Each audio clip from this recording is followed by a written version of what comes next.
اليوم فريق الجيش الملكي كيستمر في إعطاء الحصص الدراسية للأندية المغربية. في الحقيقة إلى حدود الساعة بكل حيادية الفريق المغربي الوحيد في البطولة الوطنية اللي كيقدم مقابلات في أعلى مستوى وكيفوز بحصص عريضة ومقنعة لدرجة أن جميع الخصوم ديالو كيقتنعوا وكيقبلوا الهزيمه اللي كياخذوا وما كنشوفوش احتجاجات او ما كنشوفوش مشاكل.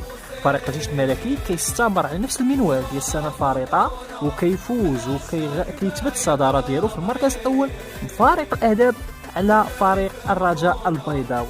شكون متفق معنا خلينا لايك، اللي ما متفقش معنا يقول لنا علاش. وفقط للتذكير فالفوز اليوم ب 3-0 يعتبر أعلى نسبة أهداف مسجلة في البطولة الوطنية هي لصالح فريق الجيش الملكي، لكن لا يجب النسيان أن فريق الجيش الملكي كيعاني بزاف في الملاعب ومشكل في الملعب، وكل شيء كيعرف أن فريق الجيش الملكي كيدخل في